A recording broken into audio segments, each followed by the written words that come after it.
So we're still in Volano Beach, just a few blocks down, but we're on the other side of the island. Down at the end of the road, that's the intercoastal. You turn around the other way, that's the beach. But you get a nice setup with all the oak trees here. And I want to kind of go over a couple things with the build that we took in mind with the oak trees, because you can't have a screen enclosure here. This is Matt. Hi. Matt's our carpenter do-all. He does a lot of the detail work, which the first thing I'll show you is this pool has a Badu jet. It has the newest Badu jet, which is a monster. But you have to have access to the pump of the Badu jet, which he hasn't put the handle on yet, but that is the vault for the pump. The pump sits, and we'll walk around this way, just behind that jet. That is your swim jet. Matt's showing you how you have access to it. So around the property, the homeowner's got this Trex decking, that nice gray Trex decking, so we kind of mirrored and matched what we have. We still don't have this system hooked up yet, because this can't hook up, because this pumps a lot of water. This system can't hook up for another 14 days. So that's some rainwater from last night in there, but there is a sump system in there once we get it hooked up to drain it out and get it all cleaned out. This pool here, we were just at another pool that was actually getting the plaster. This pool, today's Thursday, this pool was plastered on Monday. It's a fairly big pool, so it was plastered on Monday. The washdown crew came on Tuesday. They started filling it, and it took up until last night to fill up. Our startup tech is probably gonna be here in about an hour to get it started up. And one thing I did want to note, the cloudy water or some city water, it'll have a yellowish tint to it. So we're not at the actual watercolor yet. So usually about an hour after we start the pool, get our chemicals balanced, it'll clear up and you'll start to see your true watercolor. This pool, we'll go over to the sun shelf where you can even focus in there. This is the same finish that was going on at the other pool. And you'll see it better on the sun shelf, but you can see some of the shiny stuff in the bottom. That's a product that you can actually, you can add to the finish called abalone shell. I think you know what abalone shell is. But when that sun comes up past these oak trees, and it'll start reflecting and shining. It also does it when there's a full moon or when you have the lights on. That is actually broadcast and troweled in as they're plastering it. But this is the same color finish that we just looked at, and we saw the other pool, it looked Smurf blue, no aggregate, because it wasn't exposed yet. It's a little bit cloudy because it hasn't been started up yet, it just got topped off. But if we go over to the sun shelf, we'll see it, and we talked about the exposed aggregate. So we looked at a Smurf blue finish at the last pool, and we exposed it, water broom exposed it, not acid. And you'll notice we don't have any streaks in this pool. And you'll notice more after it gets started and clears up. But even on the sun shelf, with the traditional acid wash method, sometimes, not all the time, you will get some streaking, some cream, some dust that you have to brush the pool down every day for 30 days. You're not allowed to go in the pool for 30 days. Now, again, this is the traditional method. But you'll see there's no streaking. We have the same exposure throughout, and that's because of the multiple steps we do. The permacoat, the set and cure, the pool wash, not acid. And 24 hours after we fire this pool up, you guys can be doing cannonballs.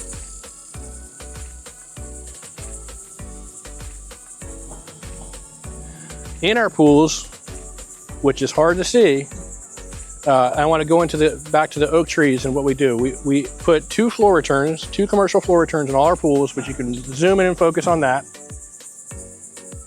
Because three things to keep water clear: circulation, filtration, sanitation. We have our wall returns and we have two floor returns. That's for better circulation, in turn for better filtration, and in turn for better chemical disbursement, sanitation. And we talked about at the last job, the plaster top. For the aesthetics, also for more water flow, but for the aesthetics of the pool, we plaster the top, the frame and the grate, if you would want to say it. It's not really a grate, but we plaster the top of that so it blends in with the pool finish. Couple things in this pool, when we don't have a screen enclosure, we put channel drains in all our pools. But if we don't have a screen enclosure, we put two skimmers in. And that's, again, for maintenance of the pool. We're trying to make maintenance a little bit easier. All these oak trees right now, they're growing. They're not dropping a whole lot of leaves. Become fall and then spring when they're trying to shed before they start regrowing. This pool is going to be full of leaves. They make some cleaners for it. They actually make a solar-powered skimmer, which would help a lot. But we do put two skimmers in. You still have to obviously empty the skimmer baskets, but it takes most of the debris out without you having to look at it. Same thing with the main drain.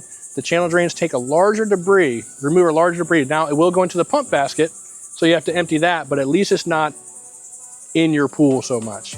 There's still gonna be maintenance to this just because of the location and the trees, but we add things to the pool to take your maintenance down a little bit.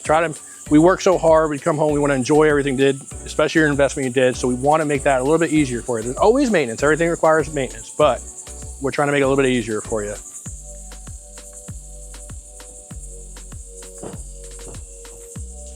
The thing that makes jobs pop at the end of the job, which this homeowner's already started and he has a plan, if you look at the palm trees, he's already started his landscaping.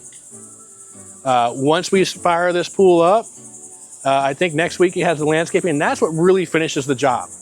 That lipstick at the end, that landscaping, that's what makes everything pop. And he's got a great plan for this. I can't wait to see it when it's done. He got some stuff painted out already of locations of items. But when that's done, that's when this will become a little paradise. You got the beach to your right and the intercoast to your left.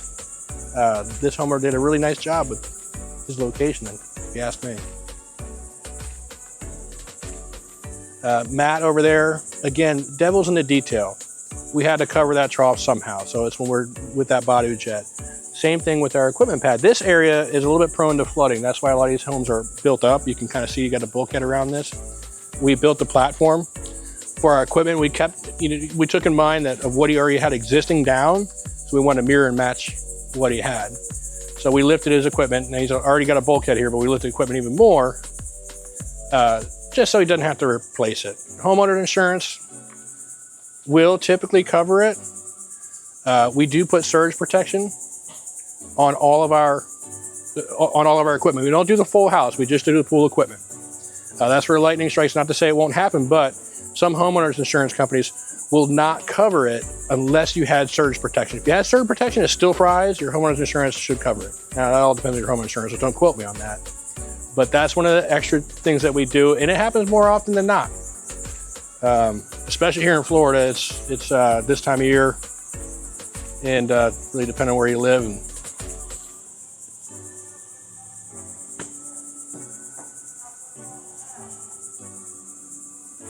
I want to point something out to you. So a lot of the pools, the skimmers will come with a pre-color, either white, gray, or tan. And which doesn't necessarily, white's gonna be too bright for this coping. Obviously tan doesn't necessarily match as well, but they make a product called Hide-A-Skim or Hide-A-Skimmer. And it's a stainless steel tray. It's not on this job yet because the homeowner is doing pavers. We wanna make sure we get some of his material. But I'll send you, I'll show it to you when we get to the office. But it blends in with your actual deck material.